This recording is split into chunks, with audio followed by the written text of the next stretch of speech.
Бисмиллахи рахмани рахим. В нашей предыдущей встрече мы уже говорили, что закат является третьим столпом ислама. И что в Коране он упоминается 30 раз, и в 28 аятах он всегда следует за молитвой обязательной, где Всевышний повелевает выстаивать молитву и выплачивать закат. Человеку, выплачивающему закат, рекомендуется отдать его с довольством и прочитать при этом молитву.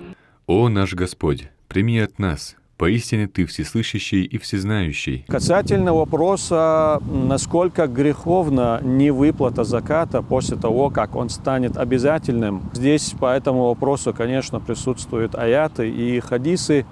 В одном из священных аятов Всевышний говорит, смысл этого аята, что не считайте тех, которых Всевышний наделил каким-то уделом, но они скупятся на пожертвование из этого удела, не считайте совершение ими вот этого поступка, то есть вот эту их скупость благом для них. Наоборот, это зло для них. В день воскресения их имущество, оно охватит их полностью так, что они не смогут сдвинуться с места, пока с них не будет спрошено, вот почему они вот так вот поступали. Их Всевышний наделил уделом, и на них, к примеру, возникло обязательство выплаты заката, но они этого не совершают.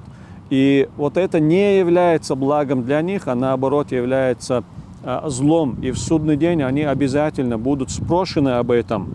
И ведь Всевышнему Аллаху принадлежит наследие и небес, и земли, и Всевышний ведает о всем том, что вы делаете.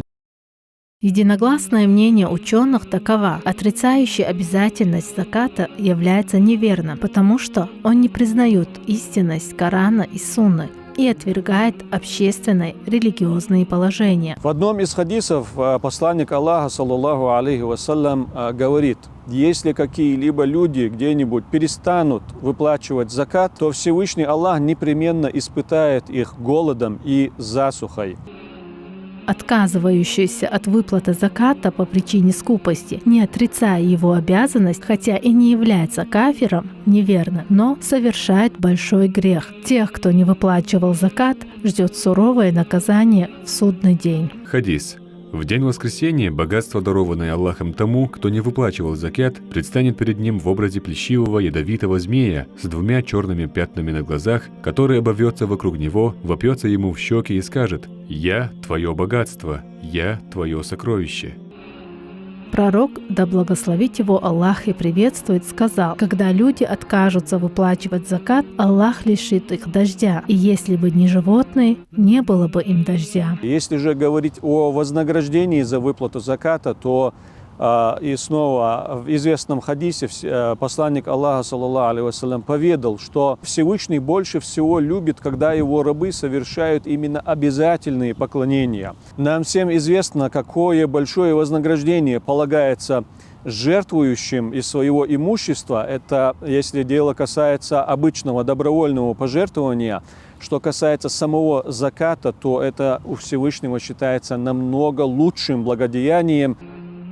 Всевышний Аллах в Коране приводит пример одного человека, имеющего прекрасный сад. Во время сбора урожая этот человек приглашал малоимущих и выплачивал им всем закат со своего урожая. После его смерти сад унаследовали 3 его сына. Сыновья же этого человека, не желая выплачивать закат нуждающимся, а также боясь появления их во время сбора, решили собрать плоды с утра пораньше, пока не соберутся бедные. Аллах из-за их скупости этой же ночью, послав бурю, уничтожил их сад. Утром на месте сада братья нашли голое поле, и, поняв, что все это произошло из-за скупости, они начали проклинать себя и просить у Аллаха прощения. Как мы уже говорили, в основном закат выплачивается с денег, с золота и серебра и с товаров. Есть еще 2 категории, из которых выплачивает закат. Это скот и урожай.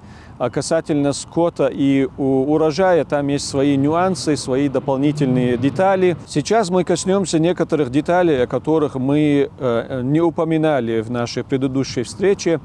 Все виды ваших денег, которые в наличии у вас, они подлежат закату. В целом деньги являются закатооблагаемым имуществом, независимо от того, в какой форме они находятся, будь то иностранная валюта, будь то обычная национальная валюта, будь то наличка в доме, будь то деньги, к примеру, у вас на каких-то накопительных счетах или каких-то других счетах в банке, например. И здесь необходимо отметить, что дебиторка, то есть долги, которые вам должны выдать в течение следующих 12 месяцев, они тоже подлежат закату. Иначе говоря, когда вы делаете расчет заката, необходимо включить дебиторку, долги, которые вам должны другие люди, их необходимо включить в закатооблагаемое имущество. Когда речь идет о золоте и серебре, то любые виды и формы золота и серебра, согласно большинству ученых, богословов, подлежат закату. Есть два подхода касательно золотых украшений, которых носит женщина или которые женщина приобретает, чтобы носить их или пользоваться ими. Вот большинство, опять-таки, богословов не обязывают выплачивать закат за такие украшения. Часть богословов, они обязывают, как и любые другие виды формы золота, выплачивать закат даже с таких украшений. Что касается товаров, то они приравниваются к деньгам и золоту. Товар – это то, что было приобретено вами с целью перепродажи. Здесь очень важно для определения, что является товаром, важно смотреть на намерение. Если у вас при приобретении какого-то имущества было намерение продать это имущество со своей наценкой, то это будет считаться имуществом. Если у вас позже, потом, после приобретения с таким намерением, изменилось намерение, и вы решили, к примеру, оставить это имущество себе, то закат с этого имущества не является обязательностью по выплате. То есть такое имущество не будет считаться закатооблагаемым имуществом. К примеру, если вы приобрели какую-то недвижимость, например, квартиру, с целью ее перепродажи, с прибылью для себя, то эта квартира будет считаться товаром. И, соответственно, если в день вычисления заката квартира находится у вас в собственности, вы должны включить ее в закатооблагаемое имущество.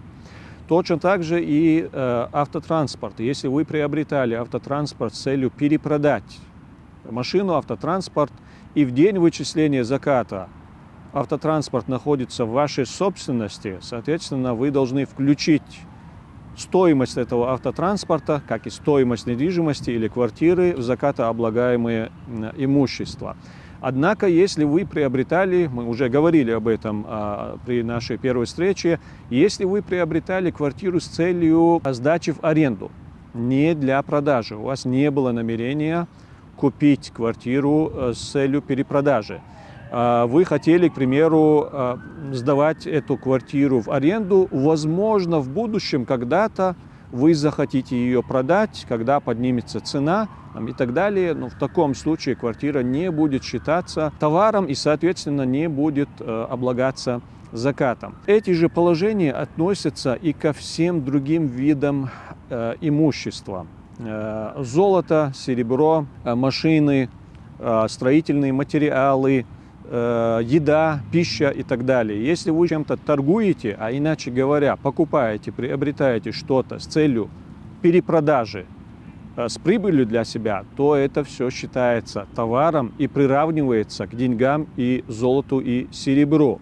Соответственно, все виды товаров, они включаются в закатооблагаемое имущество. Важный вопрос, который касается товаров.